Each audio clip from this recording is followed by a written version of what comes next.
Paz do Senhor, meus irmãos. Vamos para a nossa lição de número 8 da Escola Bíblica Dominical. Lição maravilhosa para o nosso conhecimento. E a lição de número 8 traz como título a teologia de Zofar. O justo não passa por tribulação? Essa é a indagação, essa é a pergunta que a lição ela nos deixa, né? O justo não passa por tribulação? Então nós temos aí uma pergunta a qual durante o estudo da lição nós iremos aprender um pouquinho. Se você fizer a leitura diária na segunda-feira, Jó capítulo 11, versículo 4, tem uma pergunta: é possível autojustificar-se diante de Deus? Claro, tudo com base nesse argumento de Zofar com Jó. Nós temos na terça-feira, Jó, no capítulo 11, do versículo 5 e 6, que traz mais uma indagação: quem pode conhecer a verdadeira sabedoria de Deus? Na quarta-feira, Jó 11, do 7 ao 8, 7 e 8, melhor dizendo, quem pode desvendar o mistério de Deus? Na quinta, Jó 11, 9 e 10, quem pode impedir os planos de Deus? Na sexta-feira, Jó 20, do 4 e 5, o júbilo dos ímpios é breve e a alegria dos maus é momentânea. E sábado, Jó 20, 6 e 7, o ímpio porventura desaparecerá? Essa é a leitura bíblica em classe. A leitura bíblica diária.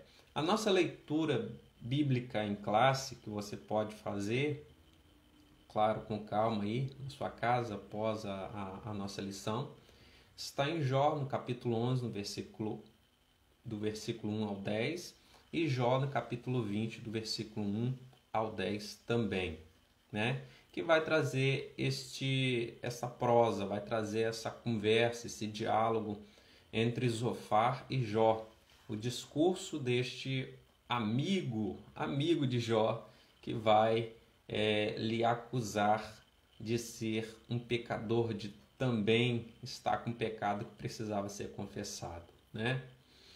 O nosso texto áureo está em Jó, no capítulo 11, versículo 18, que diz assim: e terás confiança, porque haverá esperança, olharás em volta e repousarás seguro. Nossa verdade prática diz: segundo as Escrituras, até mesmo o justo passa por tribulação.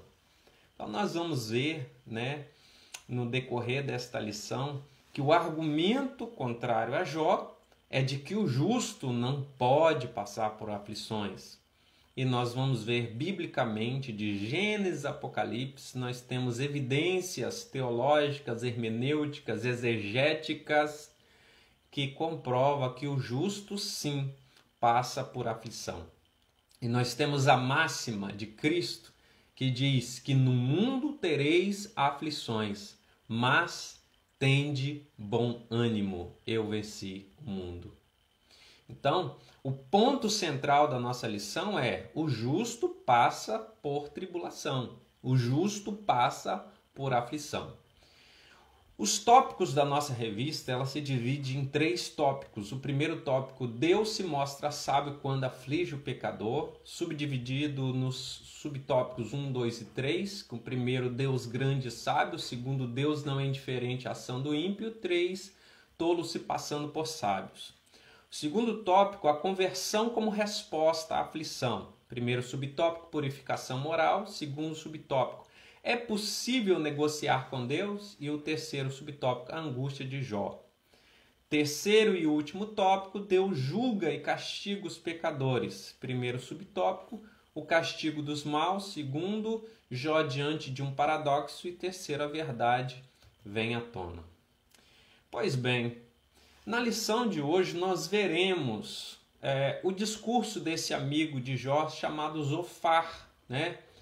É, na verdade, o último amigo a trazer esse discurso, essa série de discursos que nós ouvimos, né, durante as lições passadas, né? Os amigos de Jó que estão sempre ali falando, trazendo alguns debates. E este, também não diferente dos demais, insistem na tese de que o justo não passa por aflições, né? E é justamente o que pensava também Elifaz e Bildade, Te soa estranho essa teologia em que diz que o justo não pode passar por aflição? Te soa estranha essa teologia que diz que o justo não pode passar por tribulação? Você não tem ouvido nos dias atuais isso como uma bola de neve, onde as pessoas acham que tá sempre ali passando na frente de todas as demais pessoas, tendo sempre que triunfar, tendo sempre que estar ali numa posição triunfante, onde nunca vai passar por aflição, nunca vai passar por uma doença, nunca vai passar por uma situação difícil na família. Talvez você está agora nesta lição tendo assim este insight, essa luz que vai te ligar ao que estamos presenciando na atualidade. Essa teologia triunfalista, essa teologia que coloca o ser humano como aquele que tem que sempre triunfar, aquele que tem que sempre estar por cima e nunca passar uma situação adversa, né? Então, a semelhança de Elifaz e Bildade, Zofar também ele traz essa teologia de que o justo ele não passa por aflição. Na verdade, podemos dizer que Zofar ele foi até um pouco mais, pegou um pouco mais pesado com Jó do que os seus dois amigos, né? Podemos dizer que ele foi duro, ele foi impiedoso na acusação contra Jó, porque na verdade ele acusa Jó de se levantar contra a sabedoria divina e aconselha Jó a se voltar para Deus. Claro, Jó no seu discurso ele vai falar muitas coisas acerca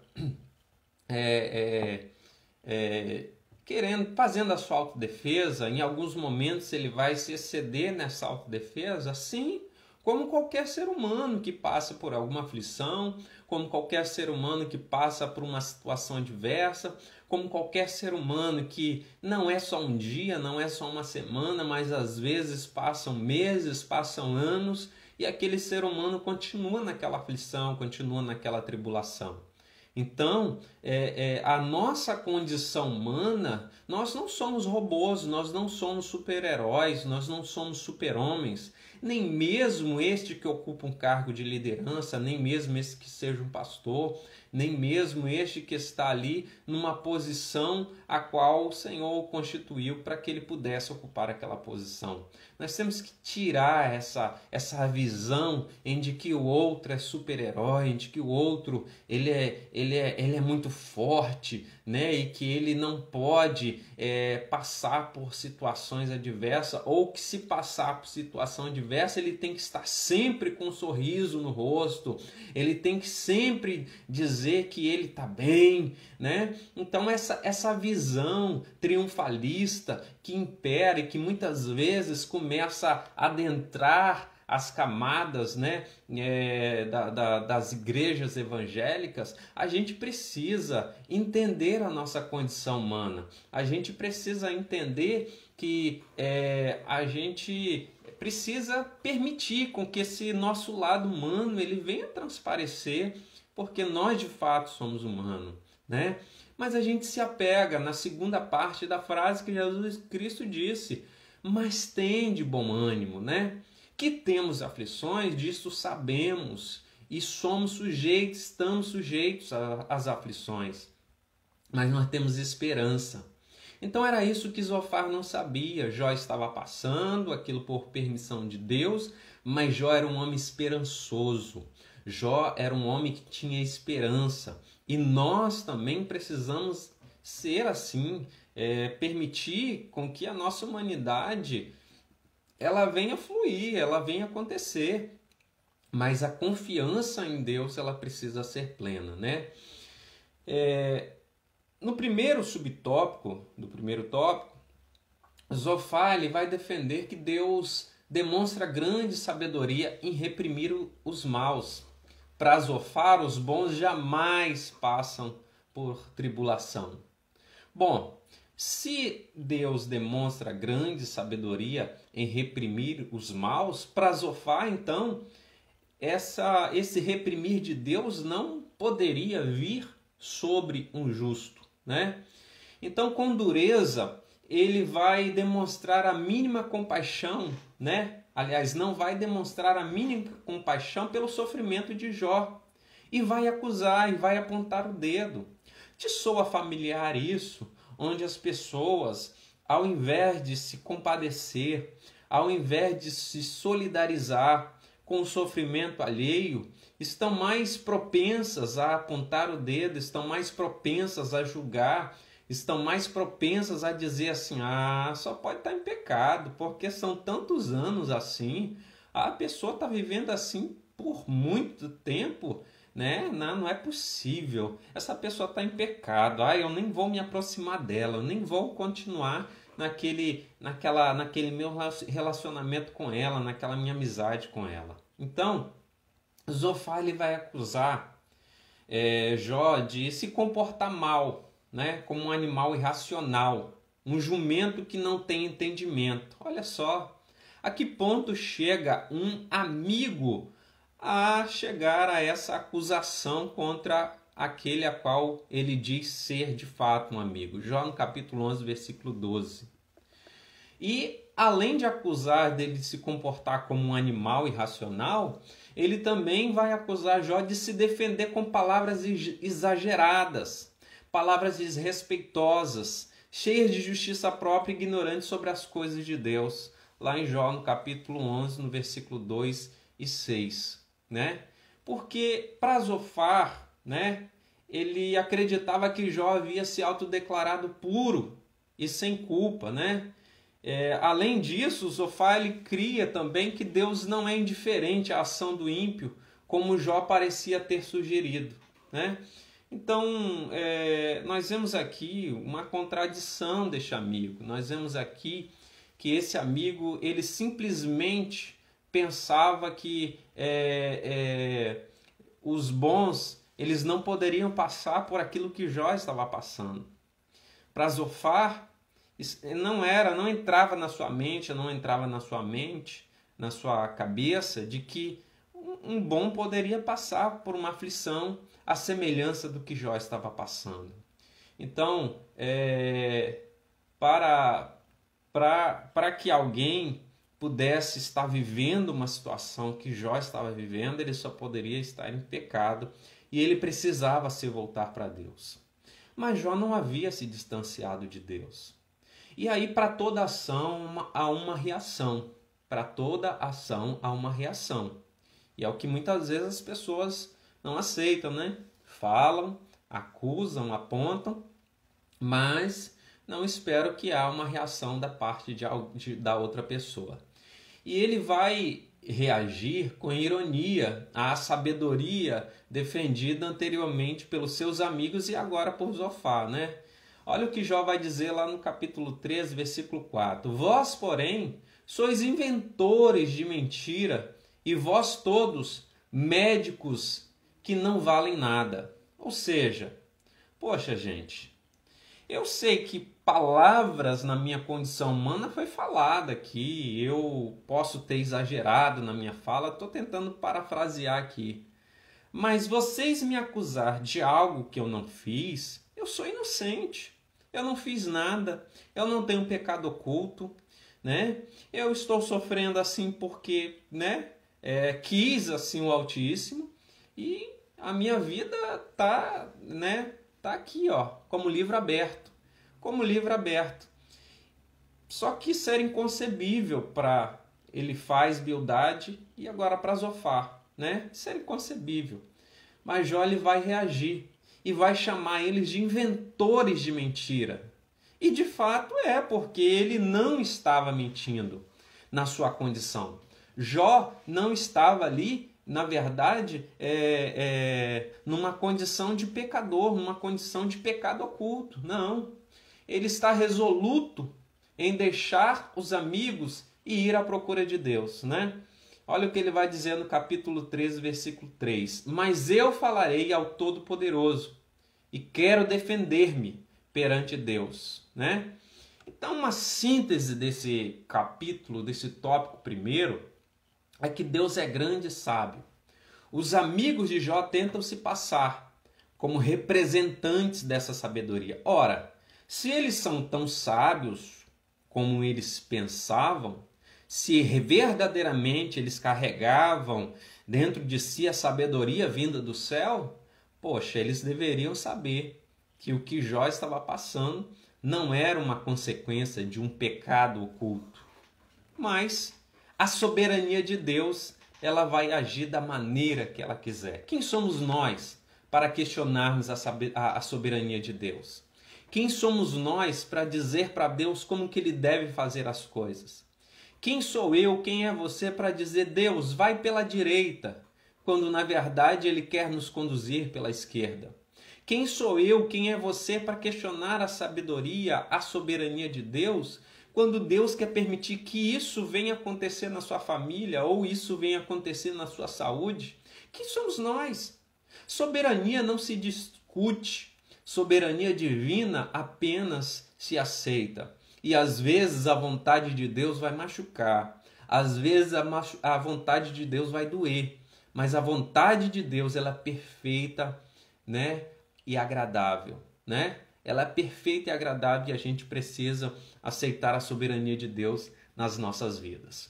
Muito bem, no segundo tópico, a conversão como resposta à aflição, né? Porque para Zofar, este amigo, ele não tem dúvida de que Jó está em pecado. Para Zofar, a única forma de Jó se restabelecer é por meio de uma purificação moral, através da conduta correta, oração e renúncia ao pecado. Às vezes as pessoas se comportam assim, né? Chega para você, às vezes com indiretas, e chega, rapaz, você está vivendo, né? Você está numa situação assim. Você já falou com Deus? Você já questionou a Deus? Por que você está passando por isso? Por que isso está acontecendo? Será que não é a cobrança de Deus na sua vida? Será que não é a cobrança de Deus na sua família? Né? Será que Deus não está cobrando algo a mais de você e que você precisa aí confessar? Existem vários Zofares por aí.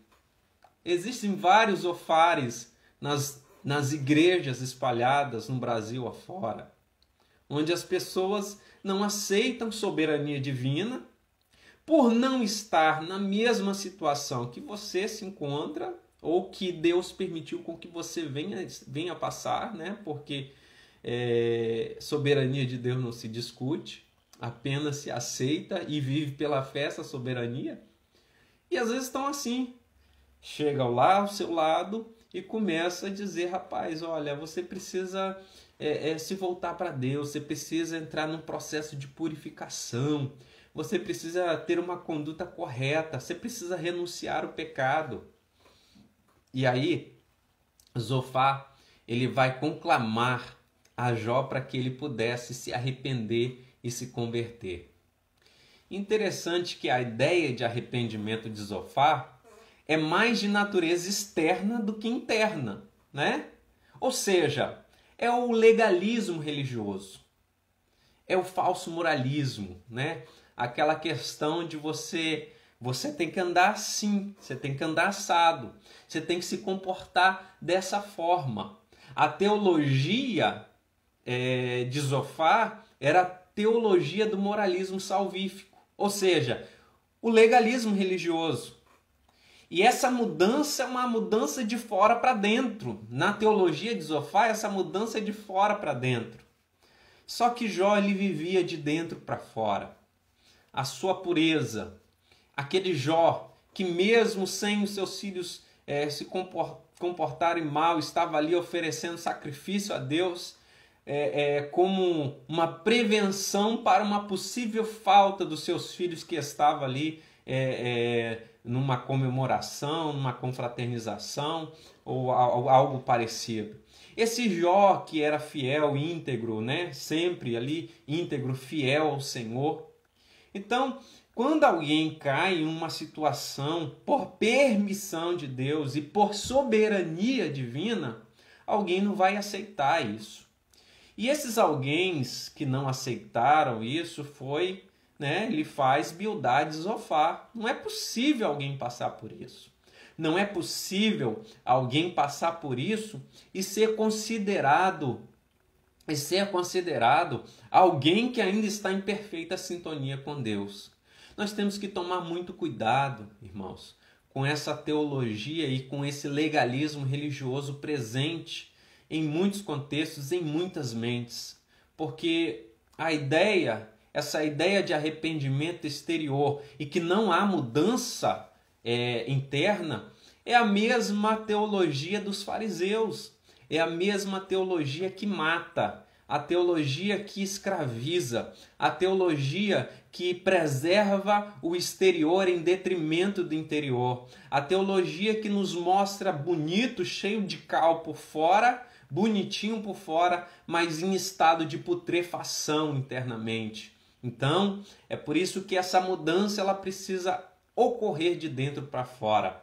É por isso que a Bíblia diz, visto que com o coração se crê e com a boca se faz confissão. Primeiro, eu ouço a palavra. A fé ela vem pelo ouvir e ouvir pela palavra de Deus. Uma vez que eu ouvi a palavra, uma vez que eu ouvi a palavra de salvação, essa palavra de salvação desceu ao coração. E agora eu crio com o coração. E uma vez que eu crio com o coração e essa palavra de fé que entrou no meu ouvido e desceu ao coração e começou a fazer uma mudança completa interiormente, ela é exteriorizada. A parte exterior, ela é a última. Ela vai ser professada por último. Ela vai acontecer ali, como resultado daquilo que ocorreu internamente.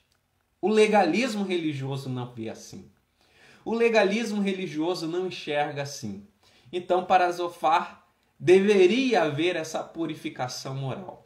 Olha só uma diferença entre graça e legalismo. Graça diz que apenas Jesus me faz aceitável na presença de Deus. Eu me prostro junto aos demais pecadores perante Ele. Isso é graça, Favor imerecido. E aí Romanos capítulo 3, versículo 24 vai dizer, sendo justificados gratuitamente por sua graça, mediante a redenção que há em Cristo Jesus. Então eu me junto aos demais pecadores, eu me prostro, Jesus me faz aceitável na presença dele. Não é mérito meu, não é mérito próprio, não é o meu estereótipo, não é o meu exterior que vai fazer isso, mas eu me junto aos demais pecadores perante eles e sou justificado gratuitamente por graça, mediante a redenção que há em Cristo Jesus. Já o legalismo diz o seguinte, minha conduta me faz aceitável na presença de Deus. Desprezo aqueles que não vivem como eu. Colossenses capítulo 2, versículo 21.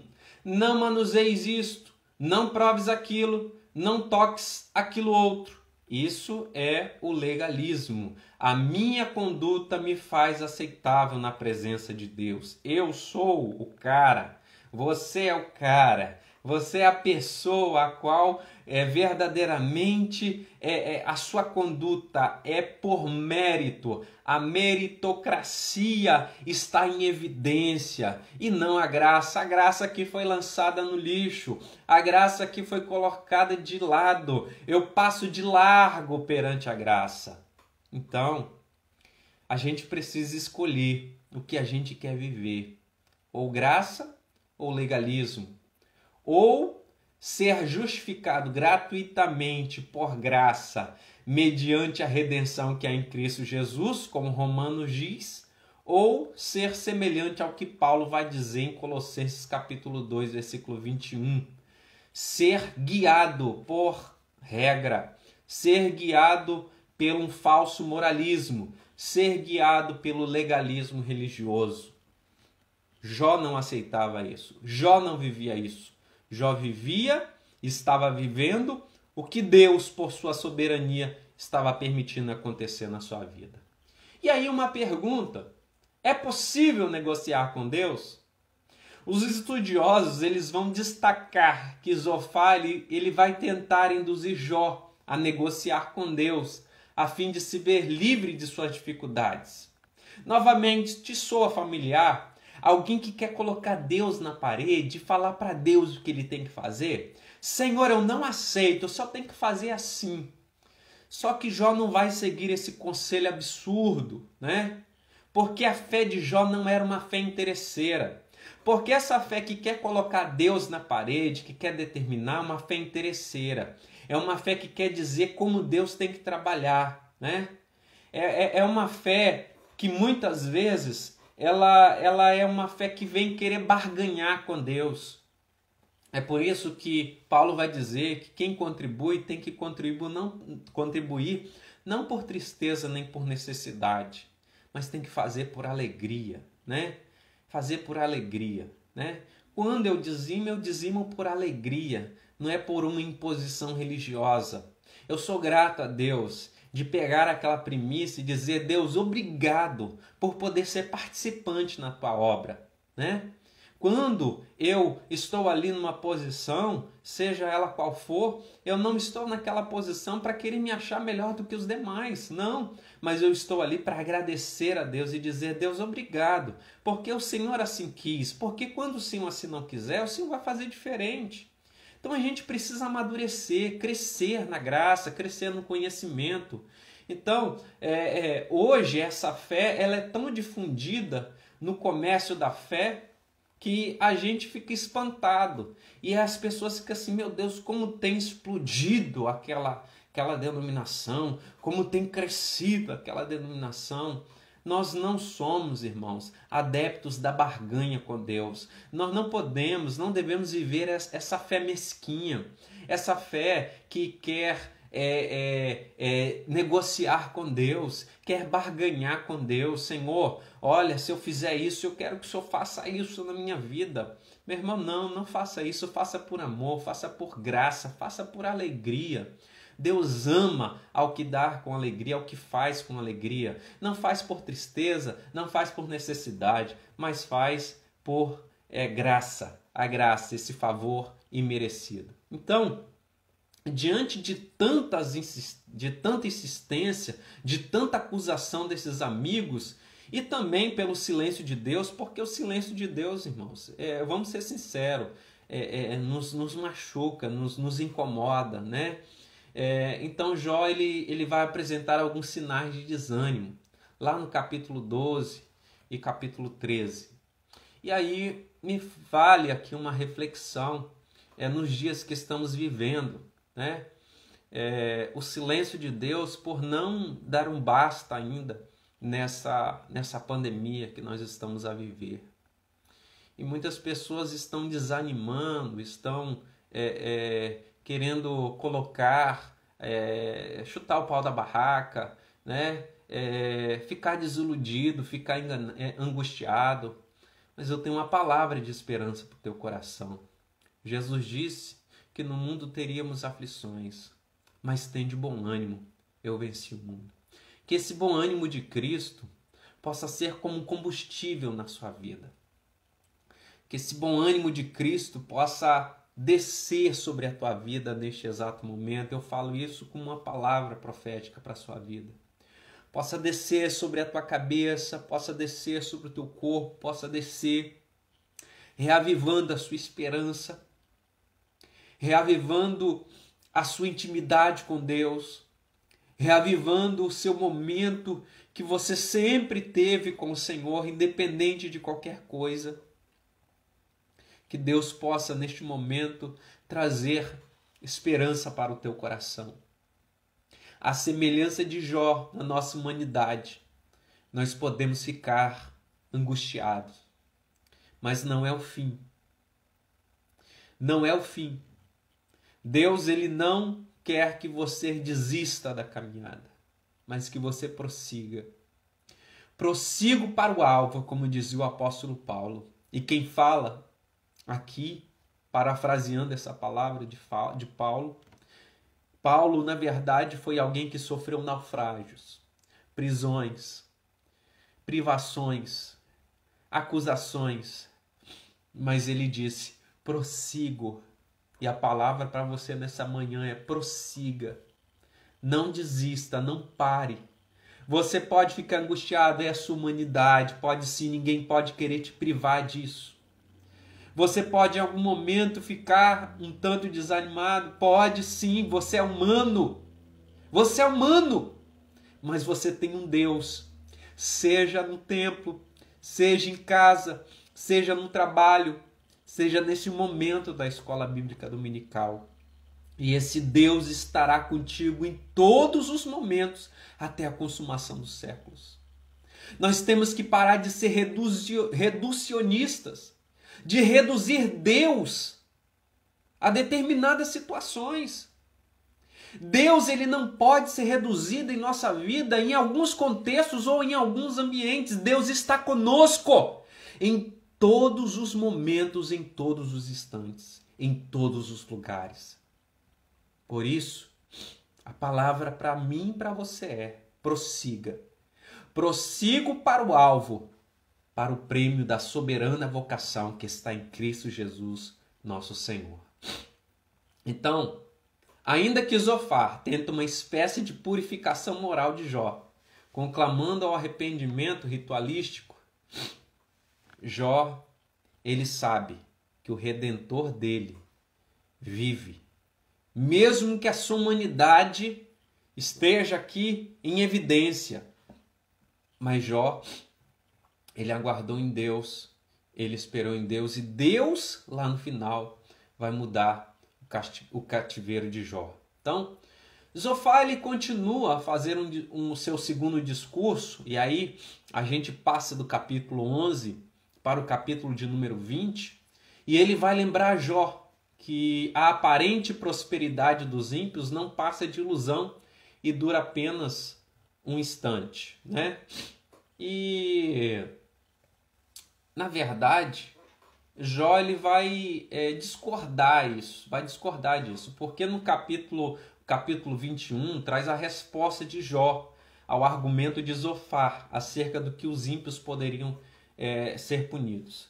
E a gente sabe, né, pela experiência prática, pelo dia a dia, de que existe permissão de Deus, tanto para justos quanto para injustos. O sol ele brilha sobre os justos e sobre os injustos, né? A chuva cai sobre os justos e sobre os ímpios, os injustos. Então, Jó, lá no capítulo 21, no versículo 13, ele vai dizer: passam eles os seus dias em prosperidade e em paz descem a sepultura. Ou seja, para Jó, o ímpio pode sim passar, pode viver a sua vida toda ali na sua prosperidade material, vivendo, né, farto ali dos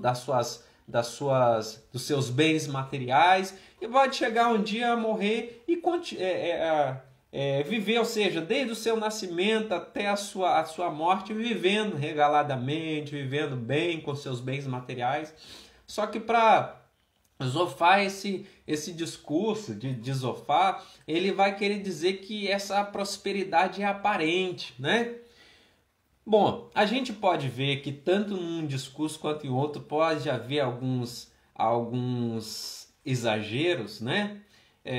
Zofar ele dizia que o ímpio ele não poderia viver, não poderia ter essa prosperidade, né?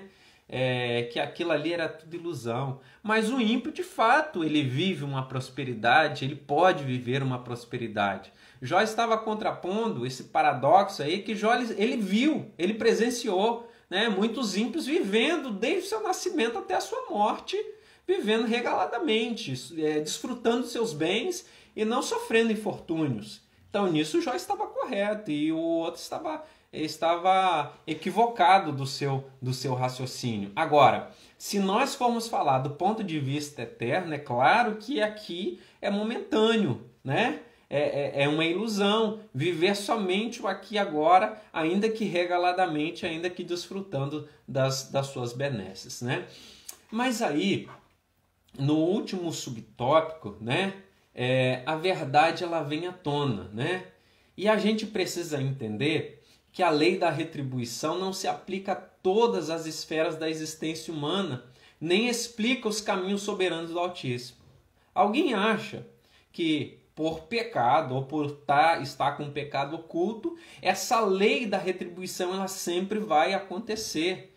Irmãos, quantos são as pessoas que estão aí, são corruptas, né? Que desviaram o dinheiro público, que estão vivendo regaladamente aí, não foram pegos pela Polícia Federal, não foram indiciados, o Ministério Público não ofereceu denúncia contra elas porque não houve a denúncia, e a Justiça não pôde condená-las porque não foi aberto o inquérito, não foi aceito o inquérito, e não existe nada porque ninguém conseguiu pegar o fulano. Quantos aqui conhecem pessoas que rapaz, fulano é tão corrupto, ninguém consegue pegar ele, né? Já são 20 anos, 30 anos, a pessoa ela viveu a vida toda sendo um corrupto e nada acontece a ela, né? Aí você olha assim, não, mas a Bíblia diz que, né, o que o homem planta, ele colhe. De repente ele pode não colher aqui, mas ele vai colher numa eternidade, né? Então, o que já está querendo dizer aqui, não, nesse contexto aqui, alguém pode viver aqui regaladamente, né? É claro que ao homem está ordenado morrer uma vez só, vindo depois disso o juízo, segue-se o juízo, e a sua eternidade vai ser o reflexo da sua vida corrupta que você viveu aqui, né? Aí, é importante aqui dizer que Jó, ele vai enfatizar isso, né? Esses caminhos soberanos de Deus, eles muitas vezes nós não conseguimos explicar, ou a maioria das vezes não conseguimos explicar. Como explicar? Para que Deus queria provar para Satanás que Jó permaneceria fiel e deixaria que todas aquelas coisas acontecessem com ele? Não poderia Deus provar de uma outra forma? São questionamentos humanos, né? Por que Deus permitiu Jesus ir para o Calvário e morrer de uma forma atroz? São questionamentos, né? Por que mediante o sangue somos purificados? São questionamentos. Só que se a nossa vida for sempre baseada em questionamento, nós não vamos andar por fé, vamos andar por vista.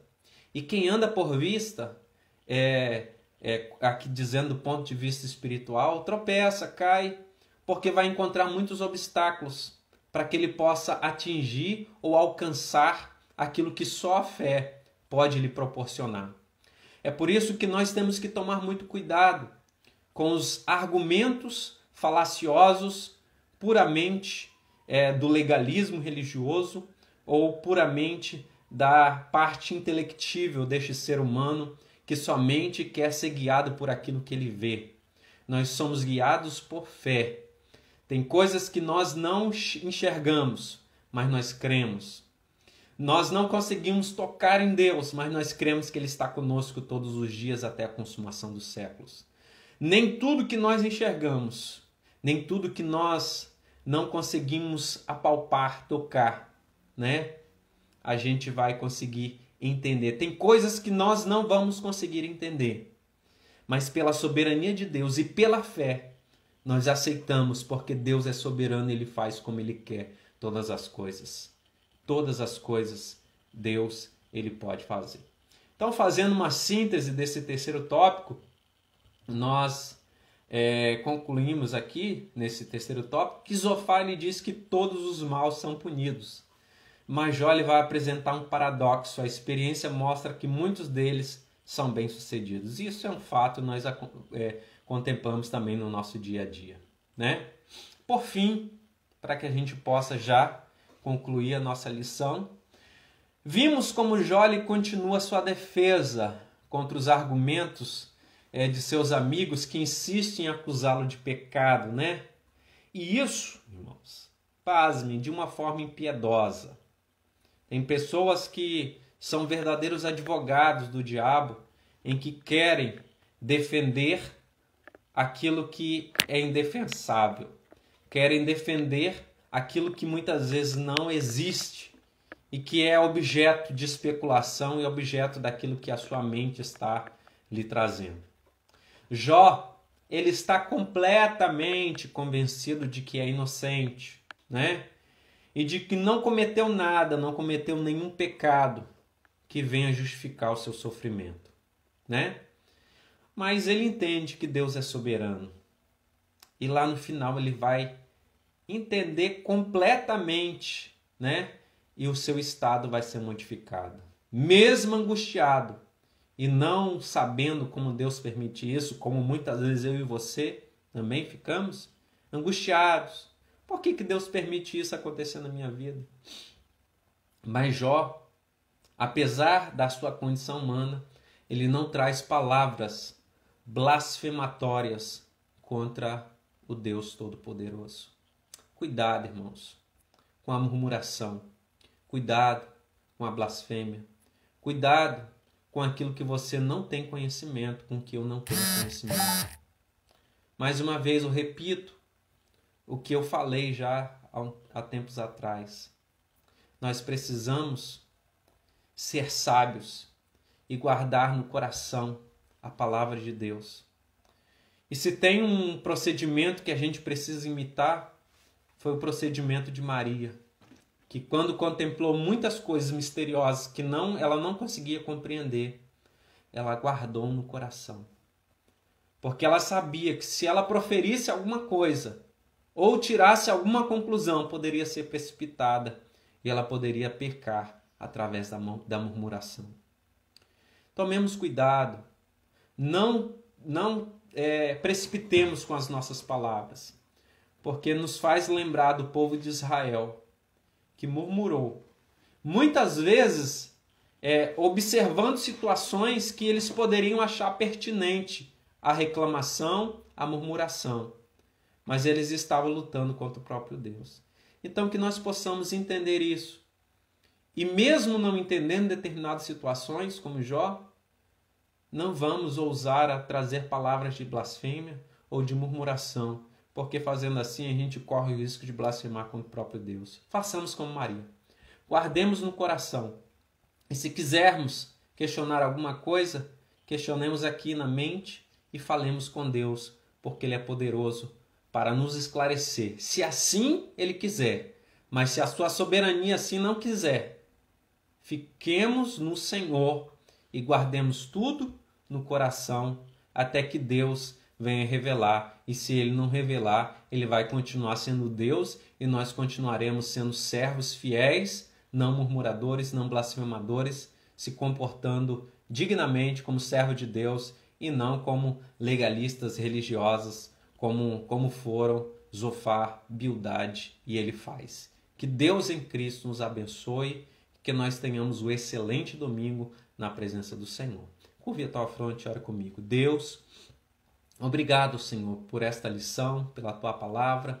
Que o Senhor possa abençoar o teu filho, a tua filha que está aí assistindo, Senhor, na tua casa ou no seu trabalho. Eu não sei, Senhor, onde está o teu filho ou a tua filha, mas eu sei, ó Deus, que o teu nome é glorificado quando nós nos atentamos para uma tão grande salvação, nos atentamos para servir ao Senhor. Abençoa, Senhor, cada um dos teus filhos, que o nosso comportamento, Senhor, seja a semelhança de Jó, mesmo na sua condição humana, angustiado, não sabendo o porquê do seu sofrimento, ele não usou palavras blasfematórias contra o Senhor. Que possamos, Pai, guardar no coração todas as coisas e falar contigo, porque é do Senhor que vem a resposta. Diz o sábio Salomão que muitos são os questionamentos do homem, muitos são os projetos do homem, mas é do Senhor que procede a resposta da língua. Se assim a tua soberania quiser, que o Senhor possa nos livrar de todo mal, de toda situação embaraçosa, Senhor, e que o Senhor possa, Senhor, abençoar o teu filho, a tua filha, Senhor, nos dando um excelente domingo em tua presença. Pai, nós te louvamos e te agradecemos por tudo no nome de Jesus. Amém. Que o grande amor de Deus, a graça de nosso Senhor e Salvador Jesus Cristo, a doce e inefável consolação do Espírito Santo seja com todos que amam e aguardam a preciosa volta do Senhor Jesus Cristo. Digamos todos, amém, amém. Que Deus em Cristo venha te abençoar. Diga aí para o teu familiar, foi bom estar contigo assistindo a Escola Bíblica Dominical. Amém. Deus abençoe.